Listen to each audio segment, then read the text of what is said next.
अध्यक्ष महोदय, माननीय राज्यपालांच्या अभिभाषणावर जो काही या ठिकाणी अभिनंदनाचा ठराव मांडलाय त्याच्यावर माझं मत व्यक्त करण्याकरता मी या ठिकाणी उभा आहे। खरं म्हणजे मला आनंद वाटतो की राज्यपालांच्या अभिनंदनाचा प्रस्ताव हा सत्तारूढ पक्षांनी मांडला। कारण कालच आमचे मित्र नानाभाऊ राज्यपालांबद्दल संशय व्यक्त करत होते। वेगवेगळे लोक मंत्रिमंडळातले राज्यपालांबद्दल कुठल्या शब्दात बोलले हे देखील आम्ही ऐकलं, पण आज मात्र त्यांच्या अभिनंदनाचा ठराव आलाय। खरं म्हणजे याच राज्यपालांना काही दिवसापूर्वी विमान नाकारण्याचं देखील काम या सरकारच्या माध्यमातून झालं। अध्यक्ष महोदय, राज्यपाल आणि सरकार वेगवेगळ्या मुद्द्यांवर संघर्ष काही महाराष्ट्रात नवीन नाहीये। अंतुलेजींच्या काळामध्ये तो झाला, विलासरावांच्या काळामध्ये झाला, अलेक्झांडर साहेबांसोबत तो एक दोन वेळा झाला। त्यानंतर एक अजून राज्यपाल आपल्या इथे होते, माझ्या डोक्यात त्याचं नाव नाही, फजल, त्यांच्या संदर्भात झाला।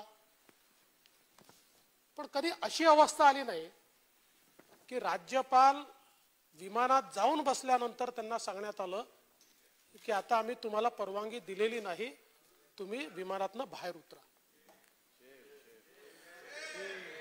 माझा सवाल आहे अध्यक्ष महोदय, राज्यपाल त्या ठिकाणी गेले, विमानात फ्युएल भरलेलं होतं, कसं भरलं?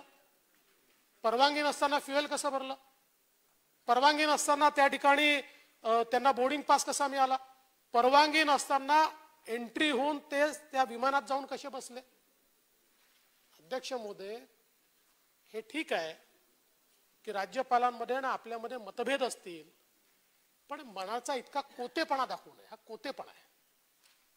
कारण राज्यपाल व्यक्ती कोण आहे हे महत्वाचं नसतं, हे पद महत्वाचं असतं। आणि आपल्या प्रोटोकॉलमध्ये पहिल्या क्रमांकावर राज्यपाल आहे। मुख्यमंत्री आणि राज्यपाल यांच्यापैकी कोणाला विमान द्यायचं अशी जर वेळ आली तर ते राज्यपालांना द्यावं लागतं। सिस्टीम म्हणून अध्यक्ष महोदय याची परवानगी जी आहे ती जीएडी विभागाकडे आणि पर्यायाने मुख्यमंत्री महोदयांकडे आहे। आणि म्हणून अशा प्रकारे रोज ज्या राज्यपालांना आपण अपमानित करतो, आज त्यांच्या अभिनंदनाचा प्रस्ताव हा या ठिकाणी आला, याचं मला समाधान वाटतंय। पण मी ज्यावेळेस अध्यक्ष महोदय हे भाषण वाचलं, ऐकलं देखील आणि वाचलं देखील, त्यावेळेस माझ्या मनात प्रश्न पडला। कारण साहित्यात अनेक प्रकार असतात, गद्य लेखन असतं, पद्य लेखन असतं, ललित लेखन असतं, यातून कादंबरी, कथा, कविता असे अनेक प्रकार देखील समोर येत असतात। पण राज्यपालांचं जे भाषण आहे ते कोणत्या श्रेणीत मोडतं याचाही विचार मी केला, तर माझ्या लक्षात असं आलं की 12 पानांच्या या भाषणात कुठेही मला यशोगाथा दिसत नाहीये, याच्यामध्ये वेदना आणि व्यथाच मला दिसते। या ठिकाणी खरं म्हणजे आपली बाजू मांडत असताना किमान काहीतरी सत्य त्यात सांगितलं पाहिजे, काही आकडेवारी त्या ठिकाणी मांडली पाहिजे, परंतु कुठली आकडेवारी देखील त्या ठिकाणी दिसत नाही। आपण बघा, जसं आपण चौकात भाषण करतो ना तसं भाषण राज्य सरकारने राज्यपालांकडे पाठवलंय। म्हणजे कसं, कोविड नियंत्रणासाठी कार्यक्रम हातात घेतले, त्यातनं काय साध्य झालं, काय कार्यक्रम हातात घेतले, किती लोकांना फायदा झाला, या सगळ्या गोष्टी जर सांगितल्या आणि सगळी आकडेवारी समोर आली तर आपल्या अपयशाचा लेखाजोखा त्यातनं बाहेर येईल।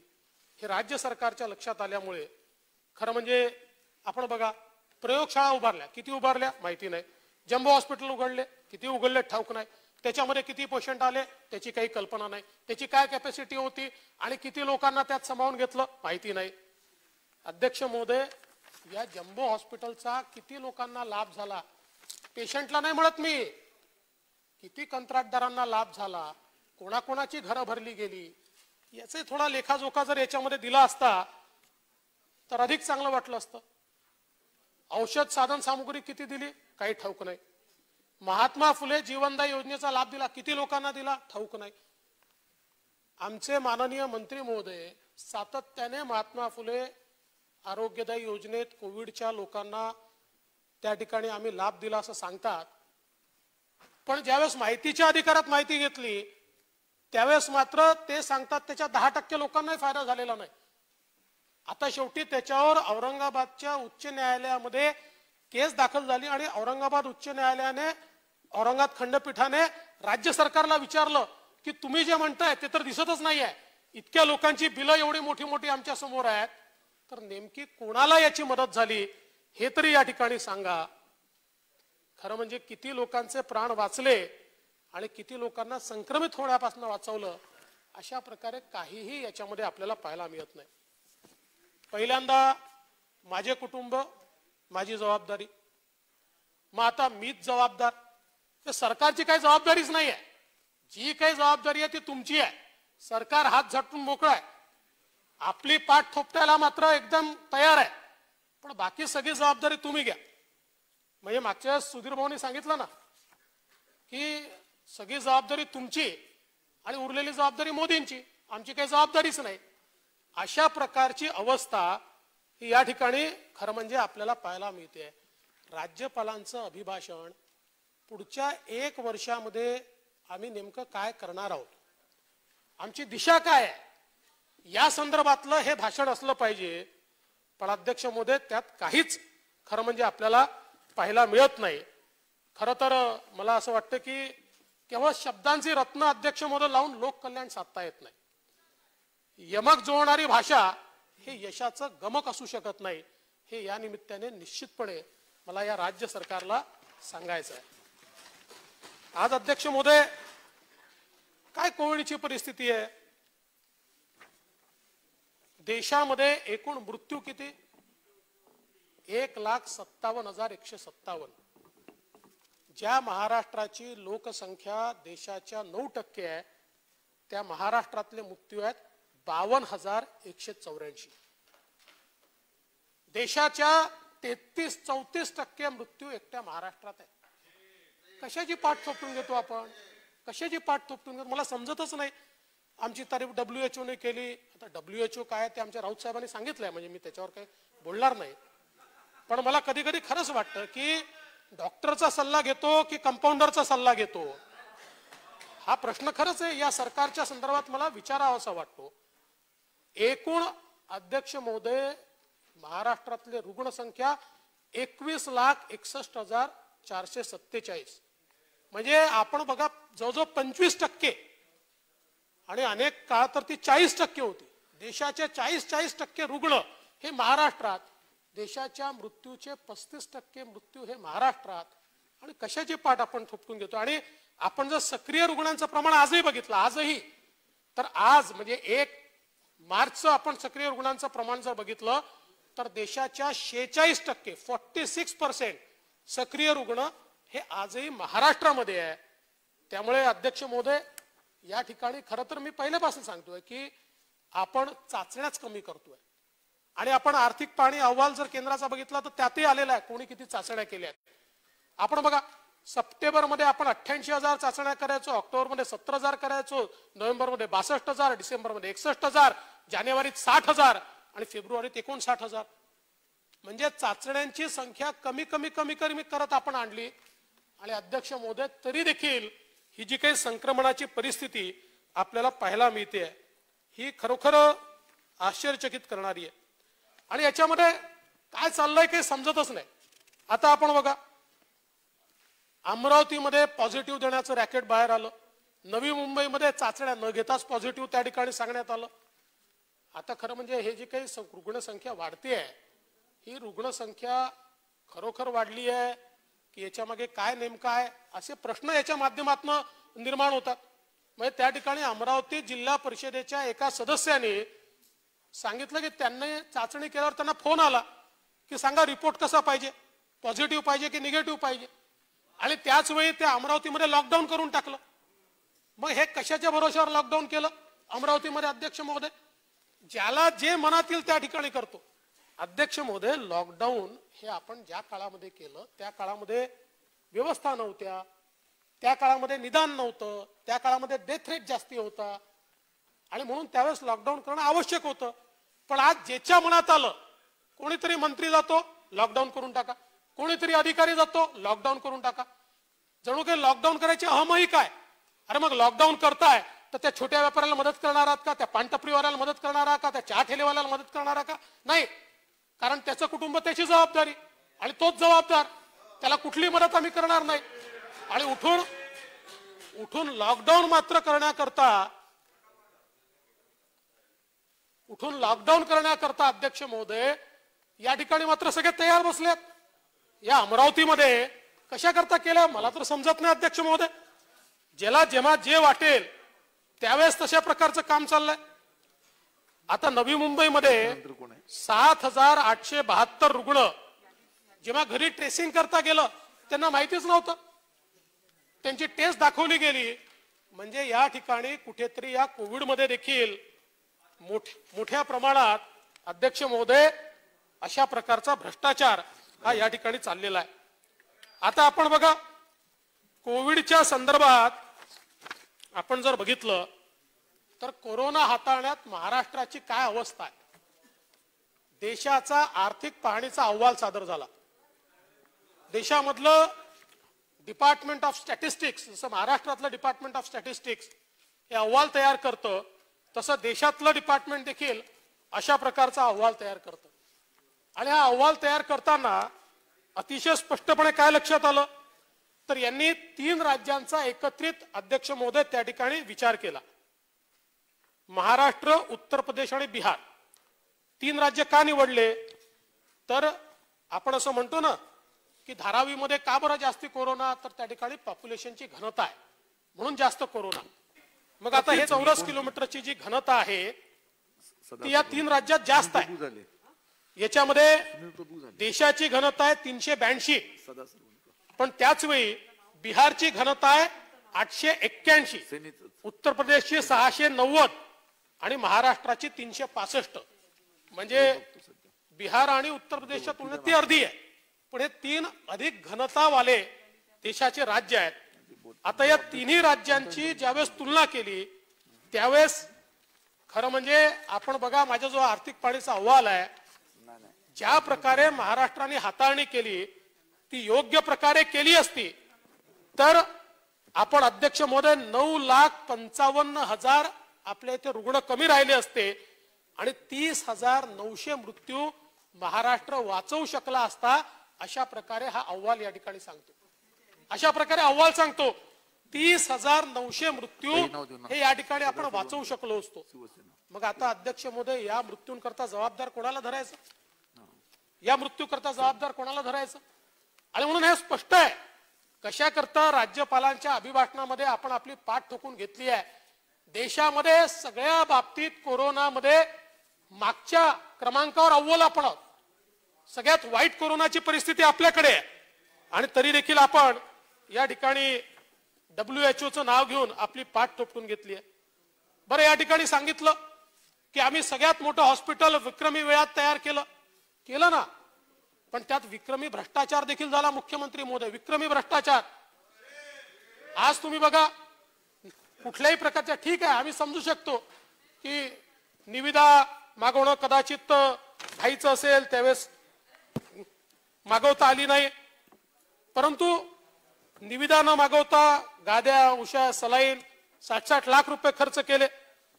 1200 रुपयाचं थर्मामीटर 6,500 रुपयात खरेदी केलं.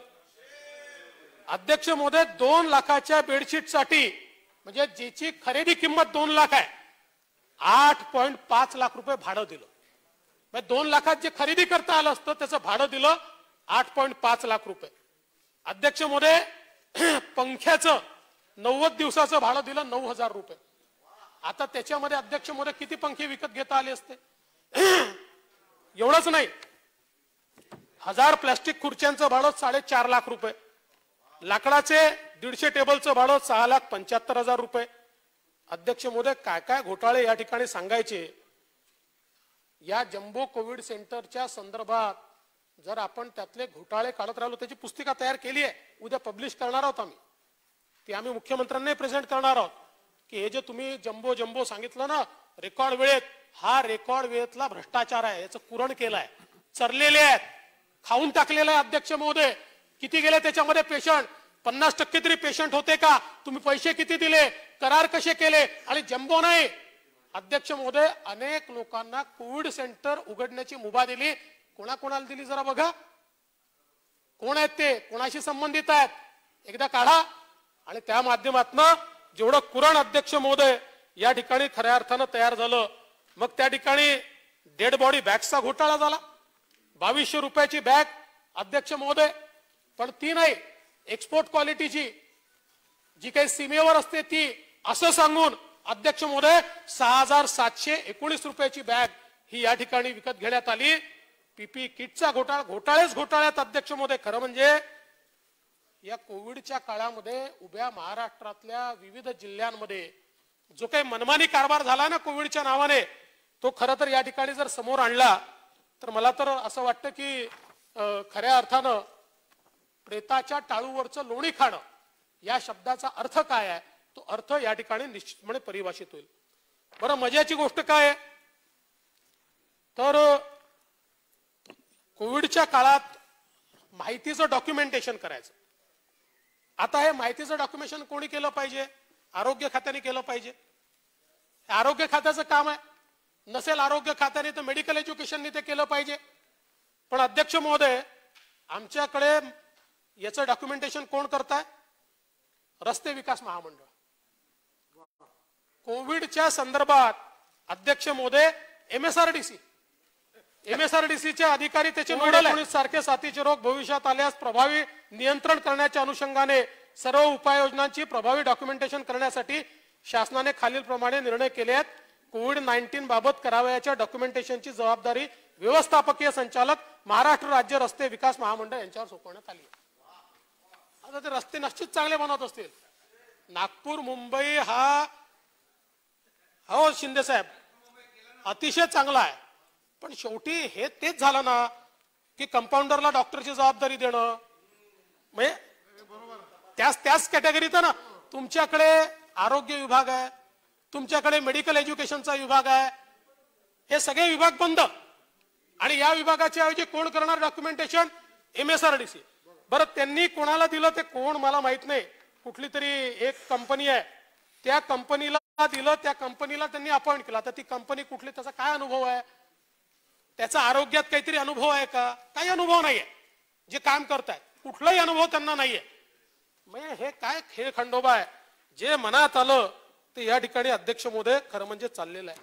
आणि कोविडच्या संदर्भात काय म्हणजे खरं तर मला आश्चर्य वाटतं अध्यक्ष महोदय, सरकारचं कसं आहे बघा. यवतमाळमध्ये 12 बालकांना पोलिओच्या डोसच्या ऐवजी सॅनिटायझर पाठवलं. सॅनिटायझर. भंडाऱ्यातल्या 10 बालकांचा जीव गेला. अध्यक्ष महोदय, कोण त्याच्यामध्ये दोषी? वरचं कोणी दोषी नाही. भंडाऱ्यात दोषी कोण? तर नर्स. घाटंजीत कोण? तर अंगणवाडी सेविका. म्हणजे कोणावरही या ठिकाणी काही कारवाई होत नाही. मग सरकारमध्ये चाललं काय आहे? फेसबुक लाईव्ह चाललाय सरकारमध्ये. पण 21 फेब्रुवारीचं फेसबुक लाईव्ह हे सर्वोत्कृष्ट होतं, कारण आमच्या मुख्यमंत्र्यांनी विचारलं, माझा आवाज तुमच्यापर्यंत पोहोचतोय का? तुमचा आवाज माझ्यापर्यंत पोहोचत नाहीये. हेच आम्ही सांगतोय मुख्यमंत्री महोदय, या महाराष्ट्राच्या जनतेचा आवाज तुमच्यापर्यंत पोहोचत नाहीये. हेच आम्हाला सांगायचं आहे की या महाराष्ट्रातल्या जनतेचा आवाज आपल्यापर्यंत पोहोचत नाहीये. तो आपल्यापर्यंत पोहोचला पाहिजे, तो पोहोचला पाहिजे अध्यक्ष महोदय. आणि म्हणून हेच 1.25 वर्ष आम्ही सांगण्याचा प्रयत्न हा निश्चितपणे या ठिकाणी करतोय. आज खरं म्हणजे महाराष्ट्राच्या आरोग्य खात्यामध्ये डॉक्टरांची वानवा आहे. आपण जर बघितलं तर आरोग्य खात्यात भरती करणार कोविडच्या काळामध्ये एकदम सगळे अधिकार आपण देऊन टाकले. पाहिजे तशी भरती करा म्हणून आपण सांगितलं. काही अध्यक्ष महोदय याच्यामध्ये भरतीत काहीही या ठिकाणी होऊ शकलं नाही। आज प्रति 10,000 लोकसंख्येमागे डॉक्टरांचे प्रमाण केरळमध्ये 65 आहे, दिल्लीत 41 आहे, उत्तराखंडला 33 आहे, तामिळनाडूला 30 आहे, आंध्रला 30 आहे, जम्मू काश्मीरला 29 आहे, तेलंगणाला 26 आहे, पश्चिम बंगालला 24 आहे आणि महाराष्ट्रात ते निवळ 18 आहे आणि यात आयुर्वेद युनानी वगैरे मिळून ते 18 आहे। ही आपली अवस्था आहे। आपण या सगळ्या काळामध्ये सगळे अधिकार दिल्यानंतर देखील कुठल्याही प्रकारे म्हणजे आज केरळनंतर सर्वाधिक मेडिकल कॉलेजेस हे महाराष्ट्रामध्ये आहे, पण तरी देखील ही महाराष्ट्राची अवस्था आहे। आणि मग ही सगळी अध्यक्ष महोदय या ठिकाणी परवानगी दिल्यानंतर अवस्था काय आहे? 28 फेब्रुवारी 2021 रोजी आरोग्य विभागाच्या 5,000 पदभरती करता परीक्षा झाल्या। या परीक्षा म्हणजे एक नमुनाच होता। एका बाकावर 2 विद्यार्थी, कुठे पेपर उशिरा आले, कुठे प्रश्नपत्रिका फुटल्या। औरंगाबाद मधले वेगळे गोंधळ आहेत, नाशिक मधले वेगळे गोंधळ आहेत, नगर मध्ये 1.5 तास उशिरा प्रश्नपत्रिका आल्या। अनेक ठिकाणी डमी उमेदवार बसलेले त्या ठिकाणी पाहायला मिळाले। हायटेक कॉपीचं रॅकेट होतं अध्यक्ष महोदय, म्हणजे कानात हेडफोन लावून या परीक्षा दिल्या गेल्या। कानात हेडफोन लावून बाहेरून कोणीतरी उत्तर सांगत होतं आणि इथे उत्तरं ही लिहिली जात होती। नाशिक मध्ये तर 1900 विद्यार्थी परीक्षेला बसले आणि एकूण नाशिक मध्ये आसन क्षमता होती 1000। 1900 विद्यार्थ्यांकरता 1000। खरं म्हणजे 1-2 ठिकाणी तर तक्रार येऊन अटक देखील झाली आहे अध्यक्ष महोदय। इतकी जबरदस्त अशा प्रकारची व्यवस्था हायटेक होती। हे बघा, आरोग्य विभागाच्या परीक्षेला उत्तर पुरवणारे कंट्रोल रूम अध्यक्ष महोदय चिकलठाण्यामध्ये ज्यावेळेस कारवाई झाली त्यावेळेस तिथे पूर्ण कंट्रोल रूमच तयार केली होती आणि त्या कंट्रोल रूम मधनं उत्तर पत्रिका पुरवणं, उत्तर पुरवणं असं सगळं काम हे या ठिकाणी चाललं होतं। खरं म्हणजे जर अशा प्रकारे आरोग्य विभागात भरती होणार असेल तर मग कोरोनामध्ये सर्वात जास्त मौती महाराष्ट्रात नाही होणार, मग त्या ठिकाणी सॅनिटायझर नाही पाजलं जाणार। त्यामुळे या संदर्भात पूर्णपणे चौकशी झाली पाहिजे आणि दोषींवर कारवाई झाली पाहिजे अशी आमची अध्यक्ष महोदय या ठिकाणी विनंती आहे। या सरकारमध्ये अध्यक्ष महोदय सगळ्या गोष्टीला दिरंगाई आहे। खरं म्हणजे ही अवस्था कशी आहे? या सरकारचा कारभार एकदा अध्यक्ष महोदय तालुक्याच्या कार्यालयात एका अधिकाऱ्याला असं वाटलं की निकाली निघालेल्या खूप जुन्या फाईल आहेत, त्यामुळे त्या फाईल ठेवण्याकरता आपल्याला एक स्टूल हवा आहे। मग स्टूलाकरता त्यांनी मंत्रालयात प्रस्ताव पाठवला। मंत्रालयामध्ये पत्र गेलं, पण त्यांनी पत्र परत पाठवलं, तुम्ही प्रस्ताव तर पाठवलाय पण स्टूलाची उंची नमूद केलेली नाही। मग पुन्हा पत्र सुरू झालं, पुन्हा पत्रात स्टूलाची उंची कळवली, पुन्हा मंत्रालयातनं पत्र आलं, स्टूल लाकडी, लोखंडी, फायबर की प्लास्टिक ते सांगा। मग पुन्हा पत्र चालू झालं, मग लाकडी स्टूलाकरता प्रस्ताव गेला, मग मंत्रालयातनं पुन्हा पत्र आलं, स्टूल 3 पायाचा की 4 पायाचा। मग त्या अधिकाऱ्याला वाटलं की बाबा सरकार तीन पक्षाचा आहे, त्यामुळे 4 पायाचं, म्हणजे तसं लोकशाहीला 4 स्तंभ असतात, पण त्यांनी विचार केला 3 पायाचं सरकार आहे त्याच्यामुळे 3 पायाचं स्टूल। काय प्रॉब्लेम झाला तुम्हाला? अच्छा, काय हरकत नाही। मग अध्यक्ष महोदय पुन्हा ते पत्र गेलं 3 पायाचा स्टूल, मग तिकडनं आलं स्टूलाचं वजन किती, मग त्या स्टूलाचं वजन किती, शेवटी त्यांनी पत्र पाठवणं बंद केलं। मग एक घटना घडली, घटना घडल्याबरोबर मंत्रालयातनं त्या ठिकाणी पत्र आलं की आम्ही तुम्हाला पत्र पाठवलं होतं, त्याचं उत्तर का अजून आलेलं नाही, तुम्ही उत्तर पाठवलं तर स्टूल खरेदीचा आदेश देता येईल।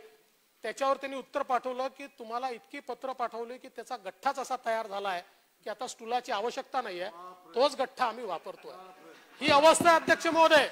भंडाऱ्याच्या संदर्भामध्ये जी काही घटना झाली त्या घटनेमध्ये 6 महिने फायर फायटिंग इक्विपमेंटच्या संदर्भातला प्रस्ताव हा सरकारकडे पडून होता, पण त्याच्यावर कुठलीही कारवाई झाली नाही। 6 महिने, 8 महिने, 9 महिने प्रस्ताव पडून बालकं मरून गेली, पण अध्यक्ष महोदय कोणाला फुरसत नव्हती की या ठिकाणी अशा प्रकारच्या प्रस्तावावर त्या ठिकाणी अध्यक्ष महोदय कारवाई होईल। आणि आपण खरं तर बघितलं तर आज काय चाललंय अध्यक्ष महोदय, सगळ्या कामांना स्थगितीच्या पलीकडे काही नाही. आता खरं म्हणजे माझी मालगुजारी तलावाची पुनर्बांधणी आणि बळकटी करण्याचा कार्यक्रम हातात घेतला. 170 कोटी रुपयाचा निधी याकरता दिला होता. विशेषतः विदर्भातला भंडारा, गोंदिया, नागपूर, चंद्रपूर आणि गडचिरोली या जिल्ह्यांमध्ये हे माझी मालगुजारी तलाव आहेत. आणि ज्यावेळेस इंडिकेटर बॅकलॉग समिती तयार झाली होती त्या समितीने याचं बळकटीकरण करा म्हणून सांगितलं होतं. आमच्या सरकारने त्याला 170 कोटी रुपये दिले. आता अध्यक्ष महोदय, त्याचा आढावा घेण्याच्या ऐवजी आता त्याला थेट स्थगिती देण्यात आली आहे. काहीतरी नवीन निकष तयार करायचे आहेत आणि मग त्याचा अहवाल मागितला. आता अहवाल काही आला नाही. आज अध्यक्ष महोदय त्या संदर्भातला स्थगितीचा GR या ठिकाणी काढलेला आहे. एवढंच नाही तर आपण बघा अध्यक्ष महोदय, आश्रमशाळा आणि वसतिगृह यांना पूर्वी जो काही पुरवठा व्हायचा याच्यामध्ये मागच्या सरकारमध्ये आपण निर्णय केला की डीबीटीने हा झाला पाहिजे.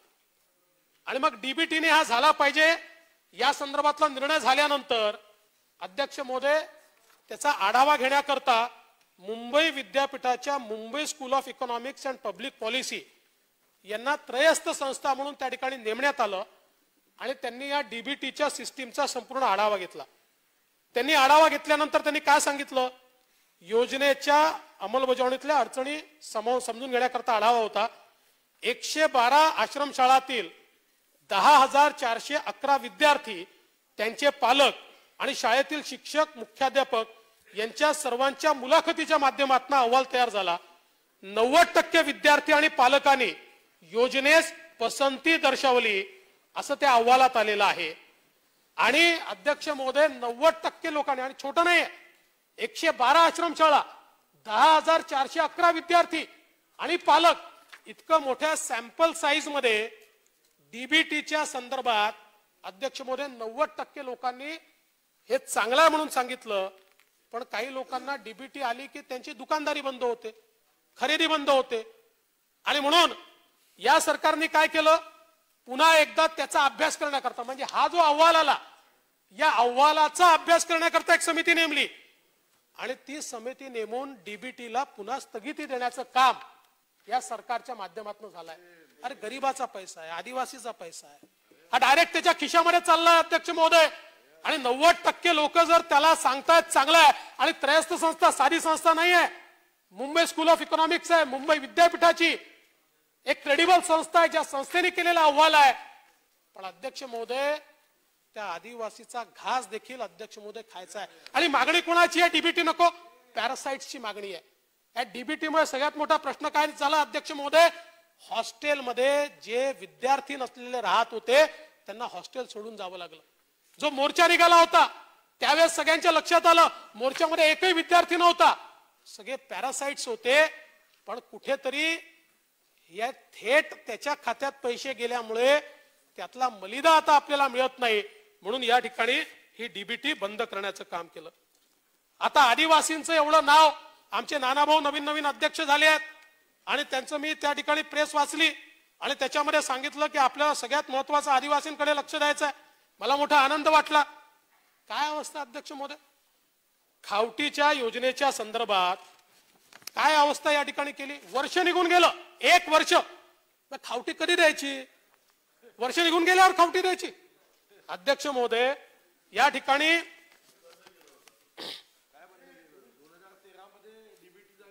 13 मध्ये डीबीटी झाली. 13 आहे, मी आणला, तारीखच आणली आहे. 23 मार्च 2013ला 23 मार्च 2013ला डीबीटी झालाय. अध्यक्ष महोदय एप्रिल 2020 मध्ये अध्यक्ष महोदय कोरोनामुळे या ठिकाणी आपण डीबीटी द्यावी असा निर्णय केला. 2020 ऑगस्टला मंत्रिमंडळात विषय पोहोचला. 20-21 साठी GR 9 सप्टेंबर 2020 ला निविदा पद्धतीचा काढण्यात आला.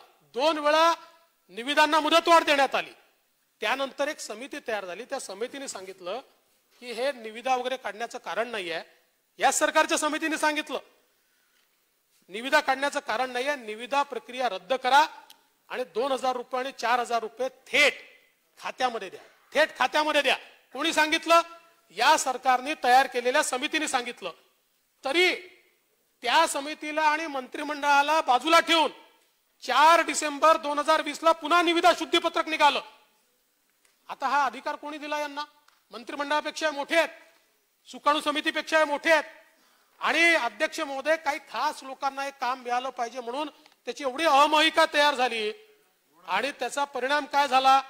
अध्यक्ष महोदय, मागचं वर्ष पूर्ण गेलं. 1 मार्चची मुदत असताना अध्यक्ष महोदय 27 तारखेला ती निविदा आता क्लोज केली. म्हणजे 1 मार्चला सबमिट करायचं होतं, 27 लाच निविदा क्लोज करून टाकली. अद्यापही त्याच्यावर कुठली कारवाई झालेली नाही. फाईल अद्यापही पडलेली आहे, कुठली कारवाई नाही. म्हणजे 1 वर्ष आदिवासींना खावटी विना ठेवण्याचं पाप कोणाचं आहे? कोणाचं पाप आहे हे? अध्यक्ष महोदय, या ठिकाणी बोलताना खूप जोरदार आदिवासींच्या संदर्भात बोलायचं आणि 1 वर्ष केवळ निविदाच्या संदर्भात, म्हणजे विशिष्ट व्यक्तीला निविदा द्यायची आहे आणि म्हणून समितीने सांगितलं की थेट पैसे द्या, ते आम्हाला मान्य नाही आहे. तो बिचारा उपाशी मेला का जगला आम्हाला माहिती नाही, पण 1 वर्ष आम्ही त्या ठिकाणी अध्यक्ष महोदय निविदाही काढणार नाही आणि पैसे देणार नाही, अशा प्रकारची अवस्था ही आपल्याला अध्यक्ष महोदय पाहायला मिळते. आज आपण बघा, खरं म्हणजे या सरकारला संतांचाही विसर पडला. मी मागच्याही अधिवेशनात सांगितलं होतं, माननीय मुख्यमंत्री महोदयांनी आम्हाला आश्वासितही केलं होतं. संत शिरोमणी नामदेव महाराज, अध्यक्ष महोदय, पंजाब मध्ये घुमानमध्ये त्यांचं मंदिर आहे. गुरु ग्रंथ साहेब आणि गुरुबाणी मध्ये संत नामदेवांचे विचार हे त्या ठिकाणी गेले आहेत. या महाराष्ट्र धर्माला आणि वारकरी संप्रदायाला वैश्विक करण्याचं काम हे संत शिरोमणी नामदेव महाराजांनी केलं. अध्यक्ष महोदय, आपण यंदा महापुरुष आणि थोर व्यक्तींच्या यादीत 4 नावं वाढवली आणि आमचं समर्थन आहे. आपण अतिशय चांगलं काम केलं. प्रबोधनकार ठाकरेंचं नाव आलं, हिंदू हृदय सम्राट शिवसेना प्रमुख बाळासाहेब ठाकरेंचं नाव आलं, बाळशास्त्री जांभेकरांचं नाव आलं, भाऊसाहेब देशमुखांचं नाव आलं. चांगली गोष्ट आहे, ही नावं आलीच पाहिजे. पण त्याच वेळी 750वी जयंती संत शिरोमणी नामदेव महाराजांची आहे. भागवत धर्माची पताका विश्वामध्ये नेऊन ज्यांनी खऱ्या अर्थानं विचार दिला, त्यांचं नाव का नाही होऊ शकत समाविष्ट? ते थोर नाहीत, ते संत पुरुष नाहीत, का नाही होऊ शकत त्यांचं नाव? अध्यक्ष महोदय, या 750व्या जयंतीच्या निमित्ताने सरकारकडनं कुठली हालचाल नाही, काही केलं नाही. खरं म्हणजे आपण जर विचार केला, संत ज्ञानेश्वर, संत निवृत्तीनाथ, संत सावता महाराज, संत सोपान काका महाराज, संत मुक्ताई यांच्या समाधीचं हे 725वं वर्ष आणि संत शिरोमणी नामदेव महाराजांचं 750वं वर्ष आहे. काही अध्यक्ष महोदय, कारण काय आहे? या सरकारला असं वाटतं की कोरोना कुठे वाढतो? फक्त मंदिरांमध्ये वाढतो.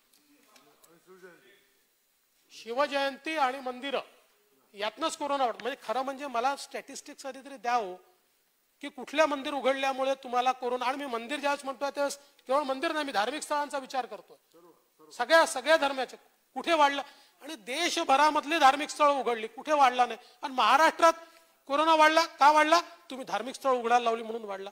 मला आश्चर्य वाटतं.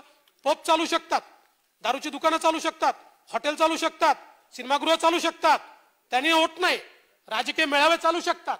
अध्यक्ष म्हणतो नाही नाही नाही, मंदिरातनं आणि शिवजयंतीतनं कोरोना, हे जे काही हे चाललंय ना अध्यक्ष महोदय, ही वारकरी परंपरा जी आहे अध्यक्ष महोदय, ही खूप मोठी परंपरा आहे. आज महाराष्ट्राला जे या ठिकाणी नाव संपूर्ण विश्वामध्ये, ते जसं छत्रपती शिवाजी महाराजांमुळे, ते जसं डॉक्टर बाबासाहेब आंबेडकरांमुळे, तसंच अध्यक्ष महोदय वारकरी संप्रदायामुळे संपूर्ण विश्वामध्ये आज महाराष्ट्राची ओळख आहे. पण त्याही संदर्भात वारंवार विषय हा या ठिकाणी उपस्थित करावा लागतो, हे खरोखर अत्यंत दुर्दैवी आहे. आता अध्यक्ष महोदय, शेतकऱ्यांची परिस्थिती काय? या ठिकाणी सांगितलं की आम्ही शेतकऱ्यांना मदत केली. अध्यक्ष महोदय, 10,000 कोटीची घोषणा केली, 2,000 कोटी रुपये रिलीज केले होते. काल काहीतरी 2,000 कोटी रिलीज केल्याचं मला सांगितलं. म्हणजे 1 वर्ष निघून गेला तरी शेतकऱ्यांना कुठली मदत या ठिकाणी मिळाली नाही. अतिवृष्टी, गारपीट, बोंडअळी. आज आपण बघा, मी नाही सांगत, आपण स्वतः आकडे बघा. स्वतः अमरावती विभागीय आयुक्तांनी 2020-21च्या आर्थिक वर्षात बोंडअळी आणि बोंडसडमुळे झालेलं नुकसान या संदर्भात 1 डिसेंबरला तुम्हाला अहवाल पाठवलाय. किती नुकसान आहे? अमरावतीमध्ये 88.93%, 88.93%, अकोल्यामध्ये 100%, यवतमाळमध्ये 62%, बुलढाण्यामध्ये 51% आणि वाशिममध्ये 41%. म्हणजे एवढ्या मोठ्या प्रमाणात खरं तर बोंडअळीच्या संदर्भात मागच्या काळात आपण उपाययोजना केल्या, त्या उपाययोजनाच बंद करून टाकल्या आपण. आणि त्या उपाययोजना बंद केल्याबरोबर बोंडअळी या ठिकाणी आली आणि आज इतकं मोठं नुकसान झालं. आज आपण बघा, वर्धा जिल्ह्यामध्ये 1,14,000 हेक्टरचं नुकसान आहे. आणि आश्चर्याची गोष्ट अशी आहे, चंद्रपूर आणि नागपूरच्या जिल्हाधिकाऱ्यांनी सरकारला विचारलं, हे बोंडअळीचं बोंडसडीचं नुकसान झालंय तर याचे पंचनामे करायचे का? सरकारने उत्तरच दिलं नाही. त्यामुळे या 2 जिल्ह्याचे पंचनामेच झाले नाही, पंचनामेच नाही. शेतकरी तुम्ही सांगता आम्ही एवढी कापूस खरेदी केली, तेवढी अरे बाबा, हे तुमच्या सरकारचे आकडे आहेत ना. 100% नुकसान हे तुमच्या सरकारचे आकडे आहेत. या ठिकाणी अध्यक्ष महोदय, इतक्या मोठ्या प्रमाणात आज अतिवृष्टीचा आपण बघा, बीडमध्ये 1,14,000 हेक्टर, लातूरमध्ये 1,92,000 हेक्टर, उस्मानाबादमध्ये 1,52,000 हेक्टर, सोलापूरमध्ये 1,56,000 हेक्टर, जालन्यामध्ये 4,57,000 हेक्टर आणि औरंगाबादमध्ये 3,12,000 हेक्टर. केवळ सप्टेंबर ऑक्टोबर या 2 महिन्यातलं नुकसान आहे 13,84,915 हेक्टर. कसं जगायचं शेतकऱ्यांनी? मागच्या नुकसानीचे पैसे नाहीत, या नुकसानीचं तर पंचनामेच नाही आहेत. कसं जगायचं शेतकऱ्यांनी? कशाच्या शेतकऱ्यांच्या गोष्टी करता? अध्यक्ष महोदय, एकीकडे वीज तोडणी चाललेली आहे आणि दुसरीकडे शेतकऱ्यांची, आपण सांगितलं 13 लाख शेतकऱ्यांची खरेदी केली. आता माझा सवाल आहे, मी जर स्टॅटिस्टिकली तुम्हाला विचारलं तर राज्यामध्ये आपल्या खात्यावर 1,30,00,000 शेतकरी आहेत आणि आपली खरेदी किती आहे? 13 लाखाची खरेदी आहे. 13 लाख शेतकऱ्यांकडून आपण खरेदी केली आहे. अध्यक्ष महोदय, खरेदी झालेली नाही. आजही शेतकऱ्यांकडे माल पडलेला आहे, माल सडलेला आहे. काही त्या शेतकऱ्यांना आज आपण मका बघा अध्यक्ष महोदय, आपण त्या ठिकाणी धान बघा, इतक्या मोठ्या प्रमाणात खरं म्हणजे सगळं त्या ठिकाणी आपल्याला पाहायला मिळतं. आज धानाच्या संदर्भात तर अध्यक्ष महोदय, भंडारा आणि गोंदिया जिल्ह्यामध्ये त्या ठिकाणी तक्रार झाली.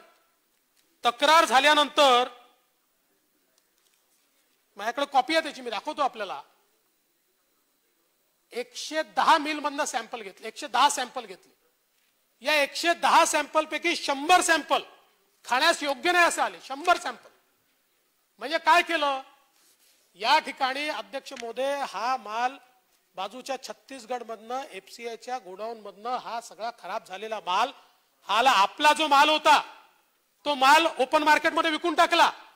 हा एफसीआयचा माल आणला. मी म्हणत नाही, या ठिकाणी केंद्र सरकारने जी काही कमिटी पाठवली होती त्या कमिटीच्या अहवालात आलेला आहे, हा विकून टाकला.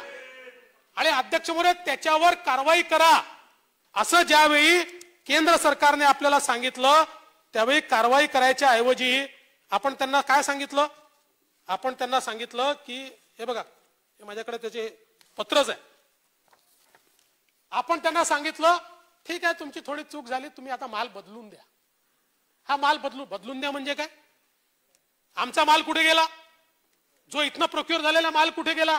आणि म्हणून अध्यक्ष महोदय, आम्हाला खूप आनंद झाला होता की आम्ही 500 रुपये बोनस द्यायचो, तुमच्या सरकारने 700 रुपये घोषित केला. मला फार आनंद झाला. कोणाला मिळालं? आज त्या ठिकाणी भरडाई बंद आहे, धान खरेदी बंद आहे. शेतकऱ्याच्या घरामध्ये धान सडून गेला. पाऊस आला आणि तो सडून गेला. आणि अध्यक्ष महोदय, इतका मोठा हा धान घोटाळा या सगळ्या भागामध्ये झालेला आहे. कोण चौकशी करा? आणि चौकशीचा रिपोर्ट तुमच्याकडे आलाय. आता केंद्र सरकारने पुन्हा तुम्हाला पत्र पाठवलंय, काय कारवाई केली. पण कशी कारवाई करणार? याचे धागे दोरे खूप दूरपर्यंत जुळलेले आहेत अध्यक्ष महोदय. आणि म्हणून या ठिकाणी ही कुठली कारवाई जी आहे, ही कारवाई या ठिकाणी होणार नाही. हे सगळे कागदपत्र मी मुख्यमंत्री मध्ये आपल्याकडे पाठवणार आहे. केंद्र सरकारचा पत्रव्यवहारही आपल्याकडे मी पाठवणार आहे. आणि या माध्यमातून जे काही चाललंय अध्यक्ष महोदय, खरं तर काय शेतकऱ्यांची अवस्था आपण करून टाकली. आणि मग पिकेल ते विकेल, किती छान. खरं म्हणजे हा विकेल, पिकेल ते विकेल तेच सांगतो. अच्छा, विकेल ते पिकेल जे काय असेल, विकेल ते पिकेल. तुमच्या एवढी चांगली मेमरी माझी नाही आहे. आणि तुम्हाला काय, तुम्हाला चंद्रकांत दादा दिसले की तुमची मेमरी अधिक शार्प होते, ती त्याच्यात फार वृद्धी होते. हा, ती अशी पळायला लागते. आता हे विकेल ते पिकेल याच्या अंतर्गत अध्यक्ष महोदय 13,445 मूल्य साखळीचे वार्षिक नियोजन पुस्तिकेमध्ये आपण म्हटलंय. काय अवस्था आहे? आपण घोषणा खूप छान करता, पण वस्तुस्थिती काय आहे? अद्याप याला स्टाफ देखील दिलेला नाही. 1345 पैकी 16 फेब्रुवारी पर्यंत 19 प्रस्ताव केवळ आले आणि 81 अर्ज प्राप्त आहेत. म्हणजे 5% देखील याची अंमलबजावणी नाहीये. ही केवळ नुसती घोषणा आहे. घोषणेच्या पलीकडे विकेल ते पिकेल का पिकेल ते विकेल, काय असेल ते असेल, पण होत काहीच नाही. अशा प्रकारची अवस्था ही या ठिकाणी अध्यक्ष महोदय आपल्याला पाहायला मिळते. मी खरं म्हणजे धान घोटाळ्याचे कागद तर तुमच्याकडे पाठवतोच आहेत, जरा कागद जास्त झाले आहेत त्याच्यातले, म्हणून आता सांगत नाही. आज अध्यक्ष महोदय विजेच्या संदर्भात तर मला खूप गोष्टी मांडायच्या होत्या, पण दादांचे आभार मानेन की त्यांनी आता त्याला स्थगिती दिली आहे, त्यामुळे मी आता त्या संदर्भात अधिक बोलणार नाही. पण अध्यक्ष महोदय सांगितलं होतं की या ठिकाणी तुमच्या सरकारच्या काळामध्ये 58,000 कोटीची थकबाकी तयार झाली. 72 झाली ती. अरे कालपर्यंत 58 होती, उद्यापर्यंत 1 लाख कोटी होईल.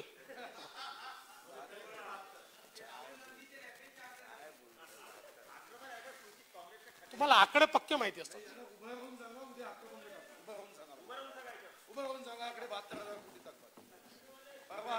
अध्यक्ष महोदय, परवा मंत्रिमंडळात सादरीकरण झालं त्यावेळेला 72,000 कोटीची थकबाकी ही एमएससीबीची आहे. त्यामुळे या कंपन्या संपूर्ण डबघाईला आलेल्या आहेत, हे आम्हाला दाखवण्यात आलं आणि मी सरळ इथं उभारून बोललेलो आहे.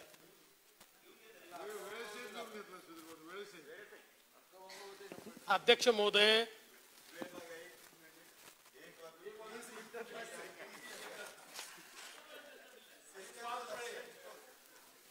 अध्यक्ष महोदय, या ठिकाणी खरं म्हणजे ज्यावेळेस आम्ही सत्तेमध्ये आलो त्याच वेळेस 35,000 कोटीची थकबाकी होती. त्याच वेळेस होती 35,000, मी सांगतो होती आहे माझ्याकडे 35,000 कोटीची. त्याच वेळेस ही थकबाकी ही नेहमीच असते. दरवर्षी 7,000 कोटी रुपयाची थकबाकी असते, दरवर्षी 7,000 कोटीची दरवर्षी.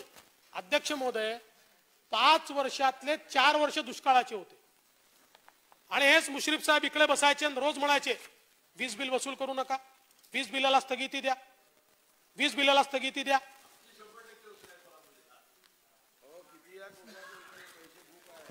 आता तुम्ही असं आहे की आता कोल्हापूरही आमचाच आहे, त्याच्यामुळे मी बोलत नाही. बोलायला लागलो तर खूप गोष्टी निघतील, ते जाऊ द्या. पण अध्यक्ष महोदय, स्टँडिंग इन्स्ट्रक्शन प्रमाणे ज्यावेळेस दुष्काळ असतो त्यावेळेस वीज बिल वसुली करता येत नाही. आमचं सरकार निष्ठुर नव्हतं, आमचं सरकार संवेदनशील होतं आणि त्यामुळे अध्यक्ष महोदय ज्या भागामध्ये दुष्काळ होता त्या भागामध्ये वसुली केली नाही. पण एवढंच नाहीये अध्यक्ष महोदय, याच्यामध्ये 2005 पासून आहे, म्हणजे सुशील कुमार शिंदे साहेबांनी इलेक्शन पुरतं 6 महिन्याची जी वीज बिल माफी दिली होती आणि इलेक्शन झाल्याबरोबर ती जी वीज बिल माफी परत घेतली त्याचे पैसे याच्यात आहे, झिरो बिलचे त्याचे याच्यात आहे. त्यामुळे हे असं नाही आहे. आणि अध्यक्ष महोदय, प्रिंटिंग मिस्टेक. आणि एवढंच नाही, आज का 5 लाख नवीन कनेक्शन दिलेत. 5 लाख कशाला म्हणतात? 5 लाख 5 लाख नवीन कनेक्शन या ठिकाणी आमच्या सरकारच्या काळामध्ये दिली आहेत. 100 HP 200 HP वेगवेगळी लोडची सुविधा त्या ठिकाणी केली अध्यक्ष महोदय आणि पूर्ण क्षमतेचे ट्रान्सफॉर्मर बसवलेले आहेत. आणि म्हणून अध्यक्ष महोदय, हे कारण सांगू नका हो, कारण तर खूप आहे. देशाची तूट जीडीपीच्या 10% पोहोचली आहे. 10% पोहोचली म्हणून लोकांचं अन्नबंध नाही करतायत. या ठिकाणी ताकदीनं उभं राहावं लागतं. राज्यकर्त्यांना अडचणीच्या वेळी सांगावं लागतं ठीक आहे आमची अडचण आहे पण तुमची अडचण मोठी आहे, आम्ही राज्यकर्ते आहोत, तुम्हाला लॉकडाऊन मध्ये या ठिकाणी अडचण होती, ठीक आहे तुमचं. मध्य प्रदेश सरकारने 16,000 कोटी रुपयाची सूट दिली आहे, वीज बिलाची 16,000 कोटी रुपयाची सूट दिली आहे मध्य प्रदेश सरकारने. अशा वेळेस नाही देणार तर कधी देणार आहोत आम्ही अध्यक्ष महोदय? आणि तुम्हाला तर चांगलं आहे, तुम्हाला तर जीएसटीचे सगळे पैसे मिळणार आहेत, मागच्या वर्षी मिळाले आहेत. नाही, तुम्हाला नशीब असं आहे तुमचं चांगलं की केंद्र सरकारने सांगितलं, खरं तर जीएसटीचे पैसे जसे महाराष्ट्राचे आले नाही किंवा राज्यांचे आले नाही तसे केंद्राचे आले नाही, पण केंद्र सरकारने सांगितलं की राज्य अडचणीत आहे, अशा वेळी आम्ही हात वर नाही करू शकत, आम्ही एक एक पैसा देऊ. मागच्या वर्षीचाही दिला, या वर्षीचा तुम्हीच सांगितलं आतापर्यंत 11,000 कोटी आणि 4,000 कोटी हे आलेले आहेत. आणि आपल्या जीएसटीचं वर्ष जुलै असतं, 31 मार्चला आपल्याला पैसे येतात आणि 31 जुलैला आपल्याला पैसे येतात. त्यामुळे काळजी करू नका, तेही पैसे तुम्हाला पूर्ण येणार आहेत. 29,000 कोटी रुपये जे तुम्ही सांगितले त्यातला एकूण एक पैसा तुम्हाला त्या ठिकाणी येणार आहे, कारण जीएसटी काउन्सिलनेच तो निर्णय घेतलेला आहे, त्याची पूर्ण व्यवस्थाही लावली आहे. आणि म्हणून आता तर कारण सांगता येणार नाही अध्यक्ष महोदय. आता तर महाराष्ट्र सारखं राज्य ज्याची अर्थव्यवस्था देशातली सगळ्यात चांगली अर्थव्यवस्था आहे महाराष्ट्राची, आणि या राज्यामध्ये जर एवढे कारण सांगून तुम्ही गरिबाची वीज तोडणार असाल तर अध्यक्ष महोदय हे खरं म्हणजे अतिशय चुकीचं आहे, हे देखील मला या ठिकाणी लक्षात आणून दिलं पाहिजे. आता आपण बघा, जलयुक्त शिवारच्या कार्यक्रमाला आपण स्थगिती दिली आणि त्याच्यानंतर मुख्यमंत्री जलसंवर्धन कार्यक्रम आपण घोषित केला. पण आता राज्य मंत्रिमंडळाने 4 फेब्रुवारी 2021 ला म्हणजे 11 महिन्यांनी निर्णय केला आणि अजूनही त्याची अंमलबजावणी सुरू झालेली नाही, अजूनही नाही. म्हणजे या ठिकाणी किमान मुख्यमंत्र्यांच्या नावाने जो कार्यक्रम करताय त्या कार्यक्रमाची तर अंमलबजावणी सुरू करा. केवळ घोषणा करायच्या, घोषणांच्या पलीकडे अध्यक्ष महोदय काहीच नाही. आज आपण खरं म्हणजे माननीय शिवसेना प्रमुख बाळासाहेब ठाकरेंच्या नावाने जो काही ऍग्री बिझनेसचा कार्यक्रम, ज्याला आम्ही स्मार्ट नाव म्हटलं होतं, तो कार्यक्रम, त्याला नाव आपण हिंदू हृदय सम्राट शिवसेना प्रमुख बाळासाहेब ठाकरेंचं नाव दिलं. मला आनंद आहे ते नाव आपण दिलं, कारण नाव दिलं तर मला अशी अपेक्षा होती की ते नाव दिल्यामुळे जरा वेगानं याच्यामध्ये कारवाई होईल. पण अध्यक्ष महोदय कुठलीच कारवाई नाही, अजून या योजनेची सुरुवात देखील तुम्ही करू शकला नाहीत. 1 वर्ष झालं, 1 वर्ष. अरे किमान त्या नावाची तर लाज बाळगा, आणि ते जर नाव दिलंय तर त्या नावाप्रमाणे किमान त्या योजनेला तर गती द्या. आणि ही योजना आमच्या काळातली, आम्ही अध्यक्ष महोदय वर्ल्ड बँकेशी निगोशिएट करून ही सगळी योजना मंजूर करून घेतली, त्याचे GR आम्ही काढले, त्याची सुरुवात केली. आता किमान तुम्ही ती पुढे तर न्या. नाव दिलंय तर ज्या ताकदीनं आणि ज्या हिमतीनं हिंदू हृदय सम्राट बाळासाहेब ठाकरे उभे राहायचे त्या हिमतीनं ती योजना राबवून दाखवा. अध्यक्ष महोदय ही हिंमत कुठेही तुमच्याकडे दिसत नाही, अशी अवस्था पाहायला मिळते. आज आपण बघा, खरं म्हणजे शिक्षणाच्या संदर्भातली अवस्था काय आहे. खरं म्हणजे आता त्याच्याबद्दल बोलायलाच नको. शाळा, महाविद्यालय आणि परीक्षेचा जो काही बट्ट्याबोळ झाला, पण तेच महत्वाचं आहे.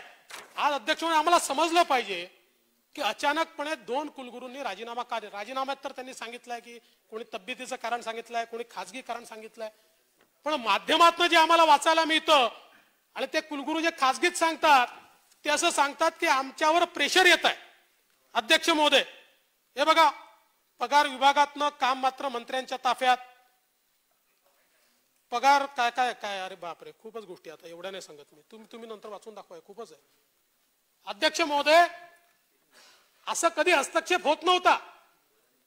विद्यापीठांच्या संदर्भात त्यांना स्वायत्तता दिली होती.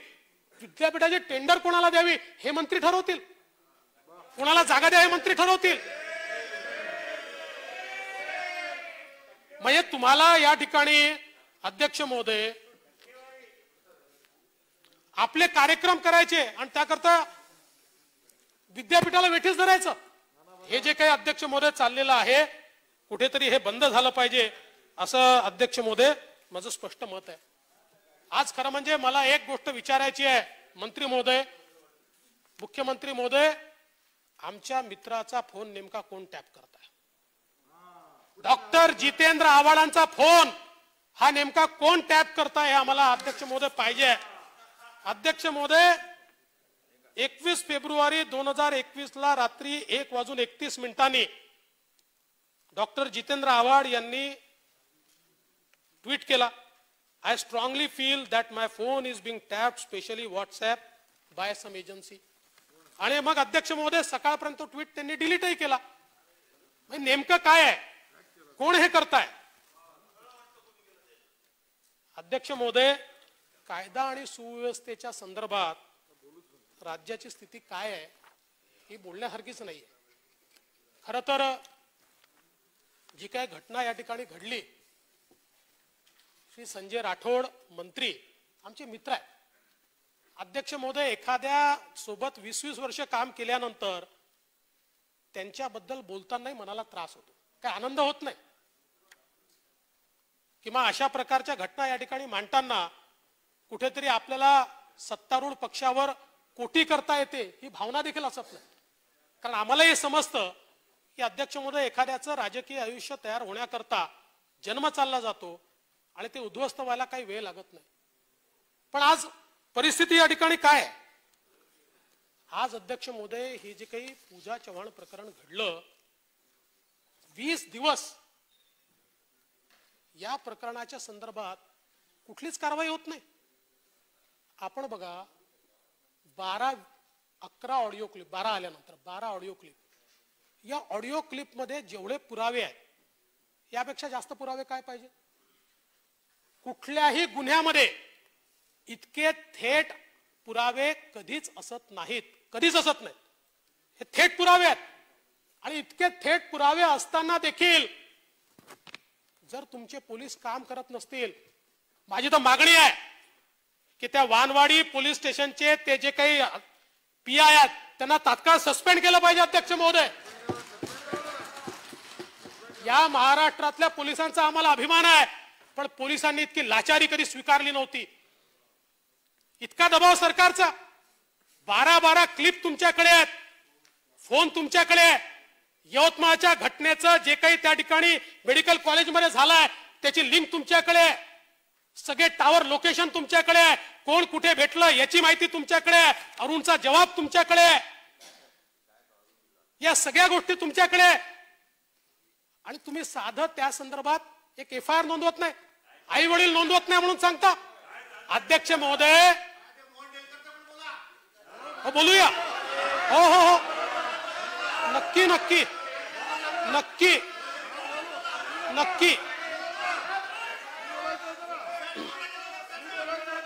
काही काळजी करू नका सुनील प्रभू साहेब, काही काळजी करू नका. मला हे माहिती आहे की एक जागा रिकामी झाली आहे, काळजी करू नका. नाही नाही नाही, हो हो हो हो, पूजा चव्हाणला न्याय नको. बोलणार बोलणार. अध्यक्ष महोदय, अध्यक्ष महोदय, कोणाच्या तक्रारीची आवश्यकता नाहीये आमच्याकडे. अध्यक्ष महोदय, आपला जो क्रिमिनल प्रोसिजर कोड आहे याच्यामध्ये कुठलाही गुन्हा हा व्यक्तीविरुद्ध नसतो, तो समाजाविरुद्ध असतो. उद्या मला जर कोणी मारलं, समजा मला दादांनी म्हणजे दादा मारणार नाही मला, पण उद्या अच्छा हे दादा म्हणून तेही मारणार नाही, मला पूर्ण खात्री आहे. पण समजा मला हे दादा, या दादांनी समजा मला मारलं आणि मी तक्रार केली किंवा त्या ठिकाणी मी तक्रार केली नाही, पण मला जर लागलं असेल तर FIR दाखल होतो. आणि ती केस मी वर्सेस दादा नाही होत, स्टेट वर्सेस दादा होते. कारण कुठलाही क्रिमिनल ऑफेन्स हा समाजाच्या विरुद्ध, राज्याच्या विरुद्ध, स्टेटच्या विरुद्ध केला असतात. त्यांच्या आई वडिलांना कदाचित तक्रार दाखल करायची नसेल, ते दुःखात असतील, त्यांना असं वाटत असेल अजून बदनामी होईल. आता त्यांच्या एक कोणीतरी आजी आहेत, त्या आजी अजून काही आरोप करतात, म्हणून मी त्या आरोपात जाणार नाही, मला जायचं नाहीये.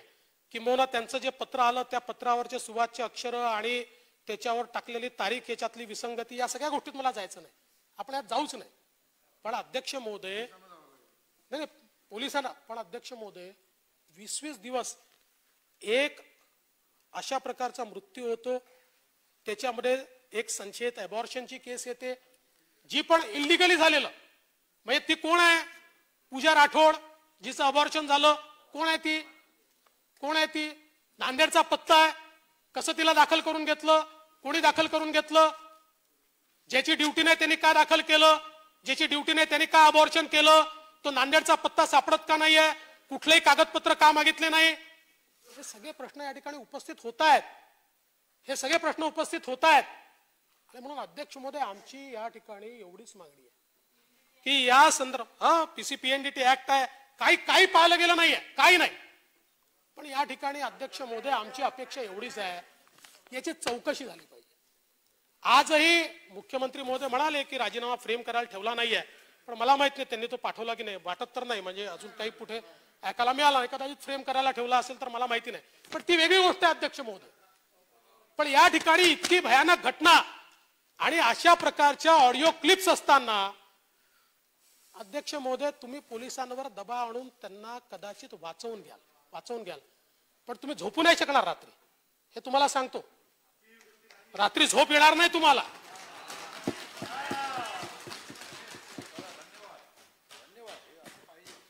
नाही नसेल तर आम्हाला तीच अपेक्षा आहे. इतके वर्ष तुम्हाला पाहतो म्हणून आश्चर्य वाटतं की 20-20 दिवस हे ज्यावेळेस होत आहे, नाही ओळखलं नाही पण ओळखून आहोत.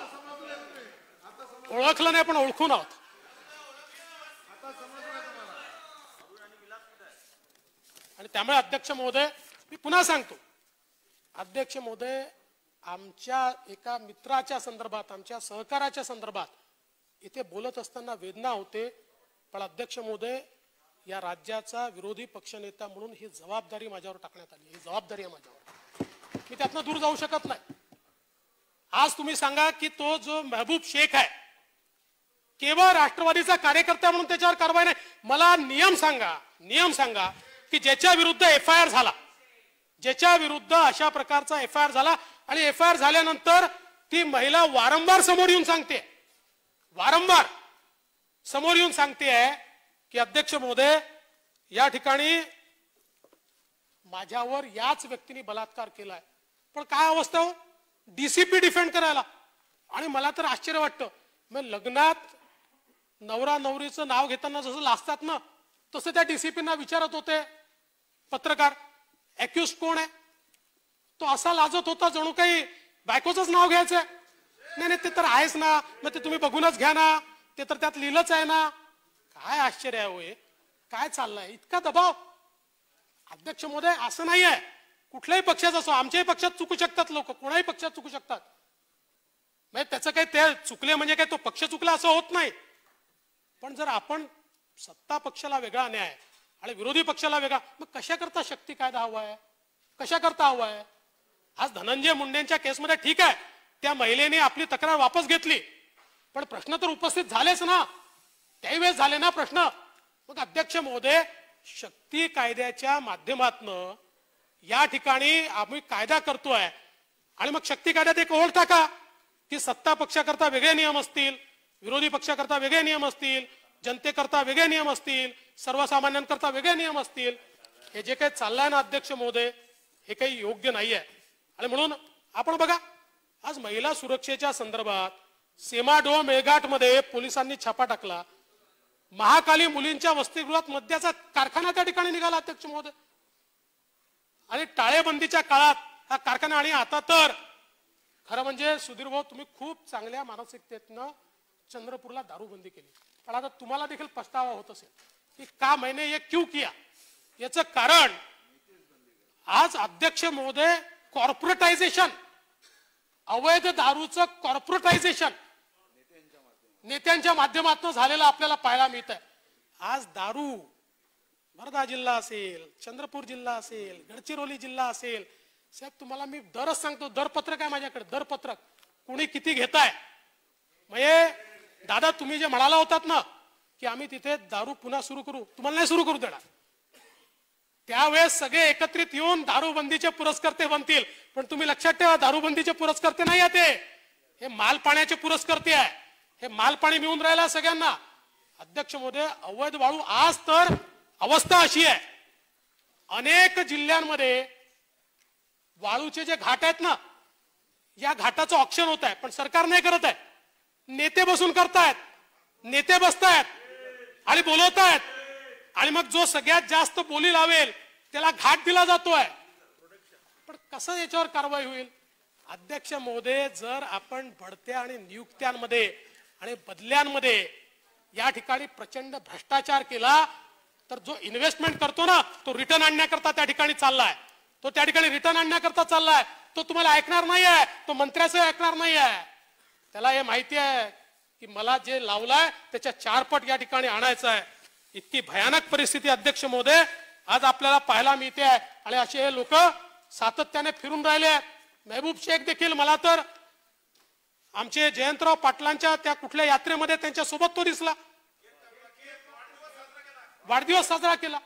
आजही आत्ता मागच्या आठवड्यात त्या मुलीने प्रेस कॉन्फरन्स घेतली अध्यक्ष महोदय, आणि प्रेस कॉन्फरन्स घेऊन मी आत्महत्या करीन म्हणून या ठिकाणी सांगितलं. मला तर अध्यक्ष महोदय हे सरकार नारायण भंडारी सारखं वाटतंय. नारायण भंडारी सारखं म्हणजे काय? तर एकदा एका शाळेचा मॉनिटर निवडायचा होता, आणि मॉनिटर निवडण्याकरता एक मास्तर आले, आणि मास्तरांनी त्या शाळेतल्या विद्यार्थ्यांना विचारणं सुरू केलं. पहिल्या विद्यार्थ्याला विचारलं की शाळा सुटल्यावर बेटा तू काय करतो? तो पहिला विद्यार्थी म्हणाला, मी नारायण भंडारीच्या घरी जातो आणि पप्पांसाठी भांगेची गोळी घेऊन येतो.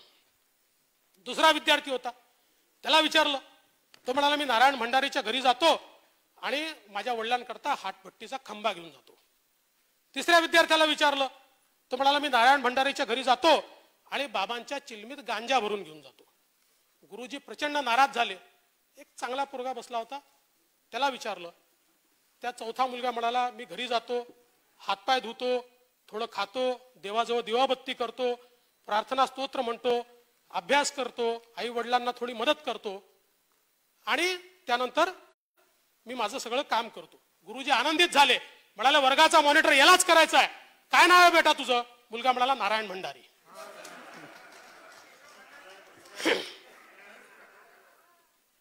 अध्यक्ष महोदय, ही अवस्था आज आपल्याला या ठिकाणी पाहायला मिळते. खरं म्हणजे आज या ठिकाणी आमचे जे वरळीचे आमचे जे माननीय आमदार आहेत आणि आमचे पर्यावरण मंत्री आहेत, यांचं म्हणणं वरळी मतदारसंघात किती ऐकलं जातं तुम्ही बघा. त्यांचं म्हणणं सगळे तंतोतंत पाळतात. त्यांनी मागच्या काळात सांगितलं की नाईट लाईफ चालू झालं पाहिजे. आता कोविडच्या काळातही त्यांनी आता सांगितलं, त्यांना माहिती नव्हतं लोक काय करतील, त्यांनी चांगल्या भावनेतनं शुद्ध भावनेतनं सांगितलं, असं काही नाही.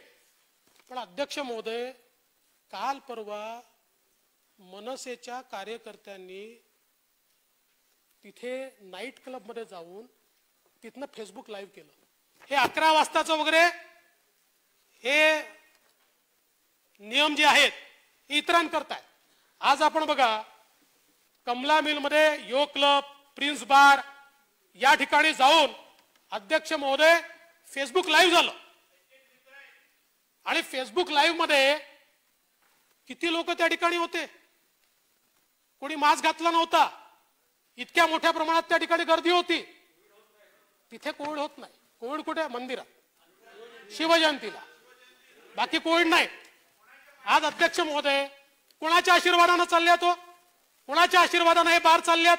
रात्री 2-2, 3-3 वाजेपर्यंत चाललेत. तिथे का सोशल डिस्टन्सिंग नाहीये? अध्यक्ष महोदय, या ठिकाणी खरं म्हणजे मला आश्चर्यच वाटतं, हे सरकारचं नेमकं चाललं काय? तुम्ही शेतकऱ्यांकडनं वसुली करता, सामान्यांवर बंधनं टाकता, छोट्या माणसाला मदत करत नाही. म्हणजे मुंबईच्या बिल्डरांकरता 5,000 कोटी रुपयाची सूट द्यायला आम्ही तयार आहोत. माझा विरोध नाही आहे. ठीक आहे, अर्थव्यवस्थेला चालना द्यायची आहे, त्यामुळे आपल्याला ती सूट द्यायची आहे. आता लोक वेगवेगळ्या चर्चा करतात. लोक म्हणतात की शिवसेनेला 160 बुके मिळाले, म्हणजे बुके म्हणजे त्यांचं अभिनंदन केलं. अजून कोणाला 80 बुके मिळाले त्यांचं अभिनंदन केलं, कोणाला 25 बुके मिळाले त्यांचं अभिनंदन. त्या चर्चेत जायचं नाहीये. ठीक आहे, आपण असं समजू की शुद्ध मनाने तुम्ही ही सूट या ठिकाणी दिली, पण त्यांना जर सूट देता तर या सामान्य माणसाला का नाही? शेतकऱ्यांना का नाही? वीज बिलाच्या संदर्भात का नाही? अध्यक्ष महोदय, त्या ठिकाणी आपले हात, मग त्या ठिकाणी थकबाकी का आठवते? त्या ठिकाणी आपल्याला सगळं फायनान्शियल हे का आठवतं? कुठेतरी अध्यक्ष महोदय ज्या प्रकारे हे चाललेलं आहे, आणि आता इंडिया जस्टिस रिपोर्ट 2019 मध्ये महाराष्ट्राचं पोलीस दल इंडिया जस्टिस रिपोर्ट मध्ये 4थ्या क्रमांकावर होतं. 2020 मध्ये 13व्या क्रमांकावर गेलं. 13व्या क्रमांकावर.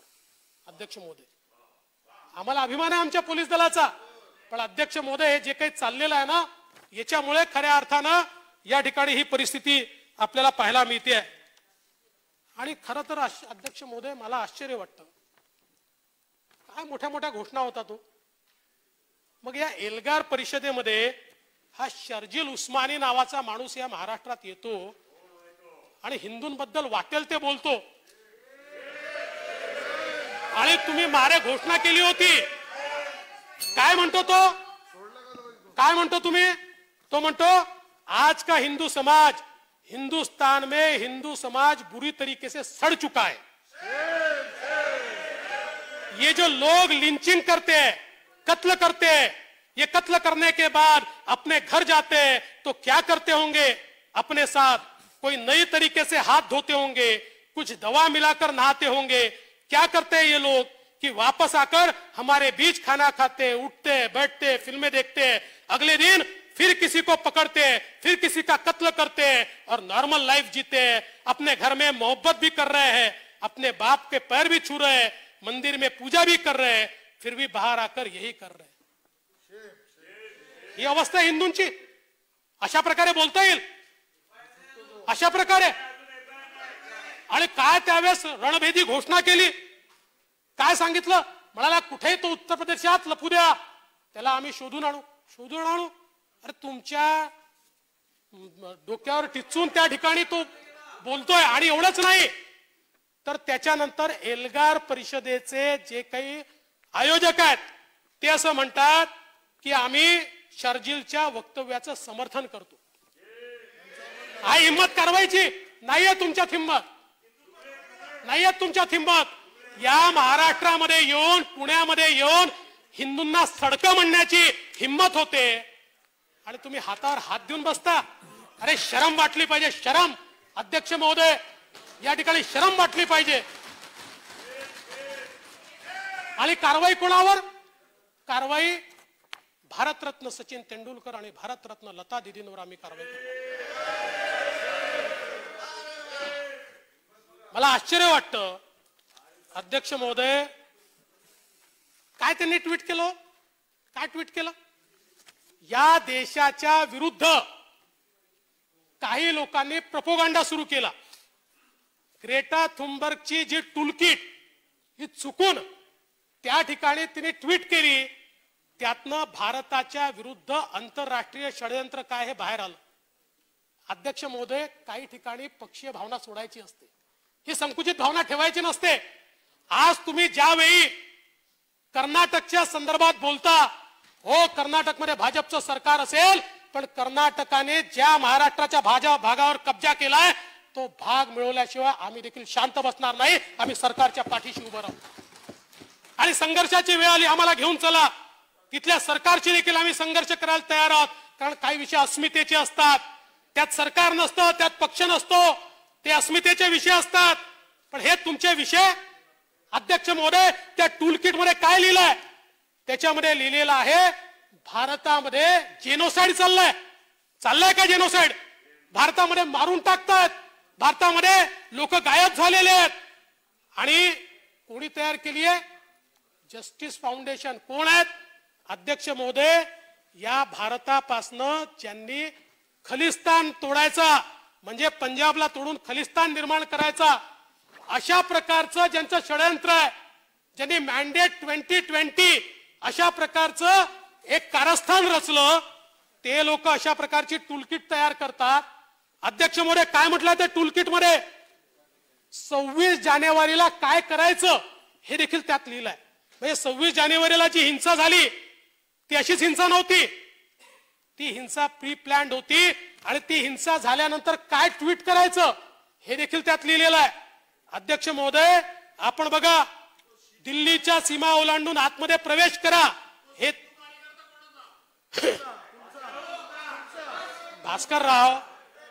भास्करराव तुम्ही ज्येष्ठ नियमाची तुम्हाला माहिती आहे. करू नये असं. एखाद्या वेळेस बरं वाटतं. प्रत्येक वेळ तुम्ही मित्र आहात माझे. सांगतो काळजी करू नका. भास्करराव तुम्ही जरी शार्जिलला सोडायचं ठरवलं असलं तरी आम्ही त्याला पाताळातनं शोधून काढू. अध्यक्ष महोदय, आणि हा गंभीर विषय आहे, लक्षात ठेवा, हा गंभीर विषय आहे. या टूलकिट मध्ये काय लिहिलंय? दिल्लीच्या सीमा ओलांडून प्रवेश करा, हिंसाचार कसा करायचा, त्याच्यावर कशा प्रकारे ट्विट करायचं, भारताविरुद्ध सामाजिक, आर्थिक आणि सांस्कृतिक युद्ध कसं पुकारायचं, अशा प्रकारची ही टूल किट त्या ठिकाणी अध्यक्ष महोदय ही त्यांनी ट्विट केली. आणि त्याच्यावर सचिन तेंडुलकरांनी किंवा लतादींनी ट्विट काय केलं? त्यांनी ट्विट केलं इंडिया अगेन्स्ट प्रोपोगंडा. शेतकऱ्यांच्या विरुद्ध ट्विट केलं. त्यांनी ट्विट काय केलं? India against propaganda, India stands United. या देशामध्ये इंडिया स्टँड्स युनायटेड म्हणणं काय चूक आहे? काय चूक आहे या देशामध्ये? अध्यक्ष महोदय, कोणीतरी उठतं, गृहमंत्र्यांकडे जातं आणि गृहमंत्र्यांनी देखील त्याचा थोडा विचार उत्तरात सांगा ना. नाही उत्तरात सांगा. उत्तरात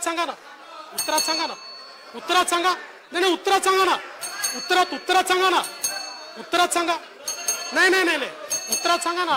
अध्यक्ष महोदय, उत्तरात सांगा ना. एकाच बाबतीत मला इथे बोलायचं आहे की सन्माननीय सचिन तेंडुलकर व लता दीदीच्या बाबतीत त्या ठिकाणी बोलण्यात आलं.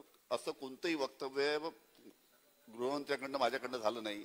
आम्ही सचिन एक मिनिट ऐका, एक मिनिट. सचिन तेंडुलकरची आणि सचिन तेंडुलकर आणि गाना सम्राज्ञी यांची कोणतीही आम्ही चौकशी करण्याचं बोललो नाही. चौकशी जी आहे या बाबतीत ती एका पक्षाचा IT सेल, एका पक्षाचं नाव घेत नाही, एका पक्षाच्या IT सेलची चौकशी केली जाईल. त्याची चौकशी झाली. त्याच्यामध्ये ज्यांनी या बाबतीत काम केलं त्यांच्यावर सुद्धा 12 लोकांचे नाव पुढे आले. त्यांच्यावर कारवाई पुढील चालू आहे. अध्यक्ष महोदय, मी तर त्याच्यावर विचारतो. चला, मी त्याच्यावर विचारतो.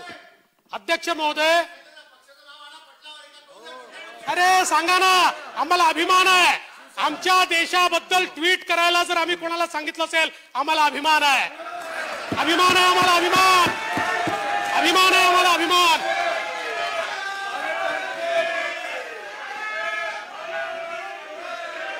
अध्यक्ष महोदय, काय ट्विट केलंय बघा. लता मंगेशकरांनी ट्विट केलंय, नमस्कार, India is a glorious nation and we all Indians stand with our heads held high. As a proud Indian, I have full faith that any issues or problems that as a country we face, we are fully equipped to resolve them amicably, keeping the interest of our people in mind. Jai Hind. आणि सचिन तेंडुलकरांनी काय केलंय? India's sovereignty cannot be compromised. External forces can be spectators but not participants. Indians know India and should decide for India. Let's remain united as a nation. अध्यक्ष महोदय, आणि मी तर मंत्री बोलांना त्याच्यावर जाऊन सांगतो की चला 1 मिनिटाकरता हो हे मी करायला लावलं. काय गुन्हा केला मी? माझ्या देशाच्या विरुद्ध जर प्रोपोगंडा होत असेल आणि मी जर या देशातल्या सेलिब्रिटीजला सांगितलं की आपल्या देशाच्या बाजूने उभं राहा, काय गुन्हा आहे याच्यामध्ये? काय गुन्हा आहे सांगा याच्यामध्ये? कुठला गुन्हा आहे याच्यामध्ये? अध्यक्ष महोदय, कुठला गुन्हा आहे सांगा याच्यामध्ये? काय गुन्हा केला मी याच्यामध्ये? कशाच्या 12 लोकांच्या? आणि तुमच्या चौकशांना घाबरत नाही आम्ही. अरे किती चौकशा करून घ्या.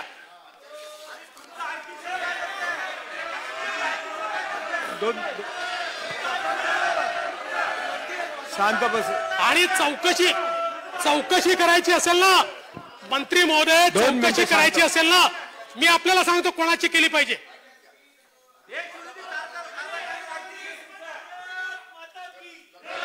लता मंगेशकर ताई किंवा सचिन तेंडुलकर बद्दल कोणतीही चौकशीचा आदेश कोणी दिला नाही. भारतीय जनता पार्टीच्या IT सेलनी जे ट्विट केलं त्याच्याबद्दल चौकशी आम्ही लावलेली आहे. अध्यक्ष महोदय, मी आपले आभार मानतो की देशाकरता आम्ही केलेल्या ट्विटवर आपण चौकशी लावली. आमची देशभक्ती काय आहे आणि तुमची काय आहे यातनं स्पष्ट होतं. पण अध्यक्ष महोदय, खरी चौकशी कशाची करायला पाहिजे होती? अध्यक्ष महोदय, ही कॉन्स्पिरसी काय आहे हे लक्षात ठेवा. ही कॉन्स्पिरसी काय आहे बघा. हा तुमचा आणि आमचा विषय नाहीये, तुम्ही लक्षात घ्या. काही विषयांवर मंत्री महोदय, आपण माझ्यापेक्षा ज्येष्ठ आहात, जास्त काळ मंत्रिमंडळात राहिले, म्हणून आपल्याला माझी विनंती आहे, कोणी पॉलिटिकल गोष्ट घेऊन आल्यानंतर त्याला राजकीय रंग द्यायचा नसतो. काही गोष्टी राजकारणाच्या बाहेर ठेवायच्या असतात. आता बघा, या ठिकाणी एक पत्र पुन्हा आलेलं आहे. कोणी पाठवलंय? सिख फॉर जस्टिस यांनी. आणि काय पत्र पाठवलंय त्यांनी? एक पत्र माननीय उद्धव ठाकरेजींना पाठवलंय, याच ज्यांनी ही टूलकिट केली, आणि एक पत्र ममता बॅनर्जींना पाठवलंय. आणि त्यांनी काय म्हटलंय? त्यांनी असं म्हटलंय की 67 वर्षापासून भारतामध्ये अन्याय होतोय, आणि म्हणून पंजाब सारखंच महाराष्ट्राने स्वतंत्र राष्ट्र व्हावं आणि बंगालने स्वतंत्र राष्ट्र व्हावं. हे पत्र आहे. अशा लोकांच्या पाठीशी उभं राहणार आहोत आपण. अशा लोकांच्या टूलकिटला आपण मान्यता देणार आहोत. काही गोष्टी या राजकीय अभिनिवेश दूर ठेवून, काय असं तुम्हाला सांगतो, मी तुम्हाला सल्ला देण्यावर का मोठा नाहीये, पण काही लोकांना खूप प्रसिद्धीचा हव्यास असतो. असे लोक आपल्याकडे काहीतरी घेऊन येत असतात. पण आपण संयमाने विचारपूर्वक त्याच्यावर निर्णय केला पाहिजे. अन्यथा अध्यक्ष महोदय, महाराष्ट्राची जी काही प्रतिमा आहे ही खरं म्हणजे चांगली राहील असं मला वाटत नाही. आज खरं तर विषय अनेक आहेत आणि माझी वेळ देखील कमी होते. पण अध्यक्ष महोदय, मग ती गजा मारण्याची मिरवणूक असो की रस्त्यावर बंदुका दाखवून ट्रॅफिक पास करणारे लोक असो, कुठेतरी नेमकं काय चाललंय याचा देखील अध्यक्ष महोदय विचार हा झाला पाहिजे. खरं म्हणजे आज हे जे काही राज्यपालांचं अभिभाषण आपल्या समोर आलं, तर त्याच्यामध्ये बेळगावचा उल्लेख झाला, कर्नाटक सीमा प्रश्नाचा उल्लेख झाला, पण त्याच्यामध्ये संभाजीनगरचा उल्लेख नाही दिसला.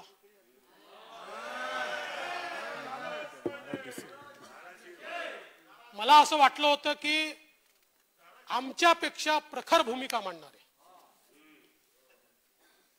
आम्ही थोडं कमी पडलो असू कदाचित, पण आमच्यापेक्षा प्रखर भूमिका मांडणारे कसे सत्तेने गोष्टी बदलतात.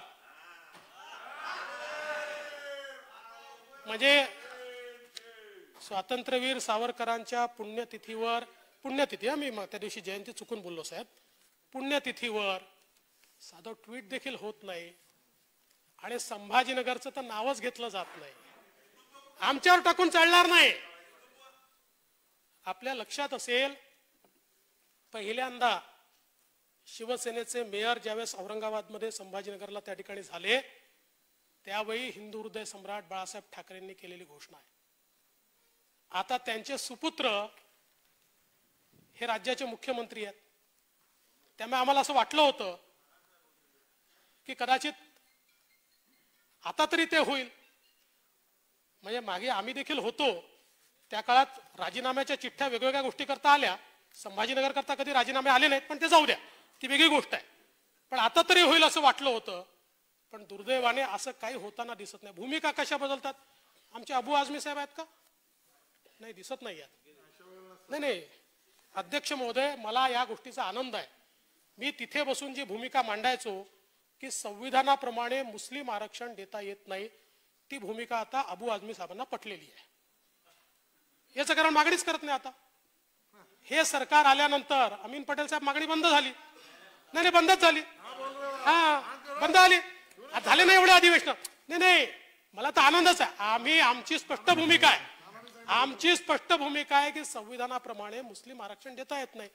पण आमच्या काळामध्ये तरी तुम्ही संविधानाप्रमाणे आम्ही सांगायचो की एवढे अंगावर यायचे, बापरे एवढं सगळं. आता नाही.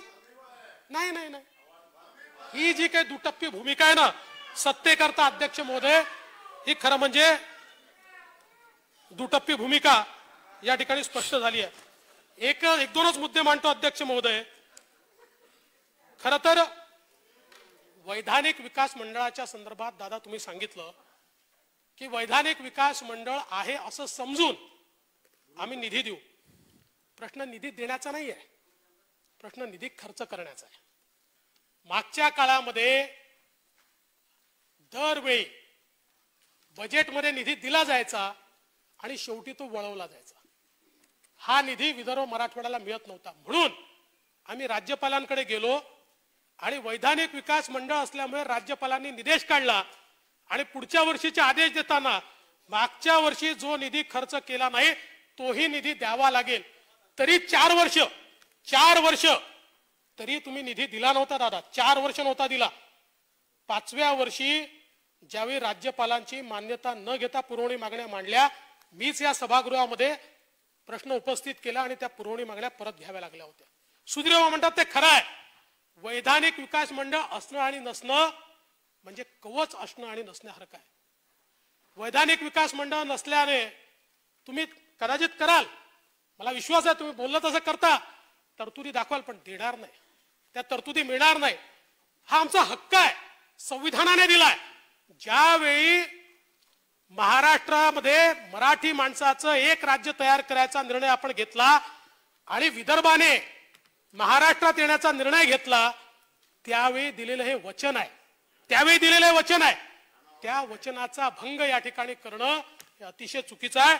त्यामुळे वैधानिक विकास मंडळ अध्यक्ष महोदय, मी अगदी स्पष्ट सांगतो, हे न देणं हा विदर्भ मराठवाड्याशी द्रोह आहे आणि कुठल्याही परिस्थितीमध्ये अध्यक्ष महोदय हे वैधानिक विकास मंडळ जे आहे हे आम्हाला या ठिकाणी दिलंच पाहिजे. अध्यक्ष महोदय, मुंबईच्या संदर्भात अनेक गोष्टी आहेत, मी त्या पुढे मांडीन, पण सातत्याने कारशेडचा मुद्दा या सभागृहामध्ये मी मांडतोय. आता आजच अतुल भातखळकरांच्या प्रश्नाला उत्तर देताना त्या ठिकाणी सांगितलं की 2031 नंतरचं अकोमोडेट करण्याकरता 5 हेक्टर जागा घ्यावी लागेल आणि 1000 झाडं तोडावी लागतील. त्याच्यावर तर मी 100% माननीय मंत्री महोदय आपल्यावर हक्कभंग आणणारच आहे, नक्की 100% आणणार आहे. याचं कारण काय आहे अध्यक्ष महोदय, मेट्रो 3चं जे अंतिम डिझाईन आहे त्यामध्ये 2053 पर्यंतची जी लोकसंख्या आहे त्याच्याकरता ते अंतिम डिझाईन आहे. त्यापेक्षा एकही जास्त गाडी त्याच्यात धावू शकत नाही, कारण 2 रूळ असतात, त्याच्यात टायमिंग असतं. 2 गाड्यांमधलं टायमिंग हे मिनिमम 1.5 मिनिट ते 2 मिनिट याच्यापेक्षा कमी करता येत नाही, कारण त्याशिवाय लोक चढू उतरू शकत नाही. त्यामुळे 2053 पर्यंत एकूण गाड्या किती लागतील? 55 रेक म्हणजे गाड्या, 55 गाड्या 2053 पर्यंत. 2031 पर्यंत अध्यक्ष महोदय आता आपण जी काही ठरलेलं आहे त्यानुसार 42 गाड्या म्हणजे 2031 ते 53 मध्ये. आणि ज्या दिवशी आपण उद्घाटन करू त्या दिवशी 31 गाड्या त्या ठिकाणी आपल्याला त्याच्याकरता कार डेपो लागणार आहे. आता 31 गाड्यांचा जो कार डेपो आपण तयार करतो आहे, आता जो कार डेपो तयार करतोय तो 2031 पर्यंतच्या 31 गाड्या आणि त्यानंतरच्या 42 गाड्या याच्याकरता तो पुरेसा आहे. पण जर 2053 मध्ये एकूण सगळी क्षमता वापरून 55 गाड्या म्हणजे यात काय ठरलंय, पीक अवर्स मध्ये 31 ते 53 पर्यंत 8 डब्यांच्या 13 गाड्यांचा प्रश्न उरलाय. 13 गाड्यांचा. या 13 गाड्यांच्या प्रश्नाकरता अध्यक्ष महोदय केवळ 1.4 हेक्टर जागा लागते. मी नाही म्हणत आहे, याचं कारण असं होतं की ज्यावेळी ही जागा सर्वोच्च न्यायालयाने मंजूर केली आणि मंजूर केल्यानंतर त्यात ठरवण्यात आलं की 5 हेक्टर जागा बाजूला ठेवा, त्यातली 1.4 हेक्टर जागा ही नंतर आपण वापरू. त्याच्यावर केवळ 160 झाड आहेत, 160 झाड, मात्र 160 झाड आहेत त्याच्यावर. आणि ही 160 झाडांची ही जी 1.4 हेक्टर जागा आहे ही जर केली तर याची अंतिम डिझाईन कॅपॅसिटी जी अंतिम डिझाईन कॅपॅसिटी देखील 55 गाड्याची त्याच्यामध्ये अकोमोडेट होते. मग अध्यक्ष महोदय, आम्ही कांजूरमार्गला जात असताना रस्त्यात आम्ही जो रूट घेतलेला आहे या रूटवर किमान 500 झाड आम्हाला तोडावे लागतील, किमान 500 झाड. आणि अध्यक्ष महोदय, सगळ्यात महत्वाचं काय आहे तर सर्वोच्च न्यायालयामध्ये ज्यावेळेस ही झाडं तोडण्याच्या संदर्भातली पिटिशन झाली त्यावेळी हा मुद्दा मांडण्यात आला की पर्यावरणाच्या दृष्टीनं ही झाडं तोडणं योग्य आहे का. त्यावेळी एक अहवाल सुप्रीम कोर्टासमोर आला जो त्यांनी स्वीकारला अध्यक्ष महोदय, जी झाडं तोडली आहेत, या झाडांनी त्यांच्या उभ्या आयुष्यात जेवढं कार्बन सिक्वेस्ट्रेशन केलं असतं तेवढं ही मेट्रो 80 दिवसाच्या फेऱ्यांमध्ये करते. 80 दिवसाच्या, म्हणजे 1000 झाडांचं कार्बन सिक्वेस्ट्रेशन 80 दिवसांच्या फेऱ्यामध्ये ही करते. किती झाडं तोडायची आहेत? 160 झाडं. आणि ते कधी? 2040 मध्ये. तोपर्यंत तुम्ही त्या ठिकाणी 160 झाडांच्या ऐवजी 16,000 झाडं लावू शकता. पण अध्यक्ष महोदय, तुम्ही ज्यावेळेस कांजूर मार्गला ती घेऊन जाल, 4 वर्ष तर त्याला बांधकामाला लागणार, 2 वर्ष फिलिंगला लागणार. अध्यक्ष महोदय, वादाचा विषय सोडून द्या, जागेच्या वादाचा प्रश्न अजून बाजूला ठेवा. तो जो काय असेल तो समजा उद्या सुटला तरीही सुटल्या. ही जी मेट्रो मुंबईच्या लोकांना आज मिळू शकते, आज म्हणजे या वर्षात मिळू शकते, या वर्षात जी मिळू शकते, 4 वर्ष तुम्ही त्या लोकांना त्या प्रदूषणात ठेवणार. आणि कॉस्ट एस्कलेशन, अध्यक्ष महोदय, हे जे सांगितलं होतं ना, तिथे आम्ही एकत्रित करून 1500 कोटी. अध्यक्ष महोदय, हे जे काही मेट्रोचा प्रकल्प असतो ना, याच्यामध्ये कार डेपोची किंमत 1% ते 4% असते. 1% ते 4%. 1% ते 4% कार डेपोची जी किंमत आहे, त्याकरता आम्ही सगळे डेपो एकत्रित करून आम्ही पैसे वाचवणारे सांगणं, हे अध्यक्ष महोदय हास्यास्पद आहे. कारण हे करताना प्रत्येकाची सिग्नलिंग सिस्टीम आणि अध्यक्ष महोदय प्रत्येकाला लागणारा वेळ हा वेगवेगळा असल्यामुळे हजारो कोटी रुपयाचं नुकसान, म्हणजे पर्यावरण तर सोडाच, पर्यावरणाचं नुकसान तर आम्ही करूच, पण राज्याचं हजारो कोटी रुपयाचं नुकसान आम्ही करणार आहोत. आणि म्हणून माझी पुन्हा एकदा या ठिकाणी हात जोडून माननीय मुख्यमंत्र्यांना विनंती आहे, हा प्रश्न तुमचा आणि माझा नाही, हा कोणाच्या इगोचा प्रश्न नाही, हा प्रॅक्टिकल प्रश्न आहे, प्रॅक्टिकल. आणि अध्यक्ष महोदय, तुम्ही तयार केलेल्या समितीने हे सगळं समोर आणलं. आता तुम्ही दुसरी समिती केली, त्या दुसऱ्या समितीचा अहवाल मी बघितला, हास्यास्पद अहवाल आहे. तो अहवाल म्हणजे तुम्ही त्याच्यावर आधारित जे काही कोर्टात ॲफिडेव्हिट दाखल केलाय, हास्यास्पद आहे.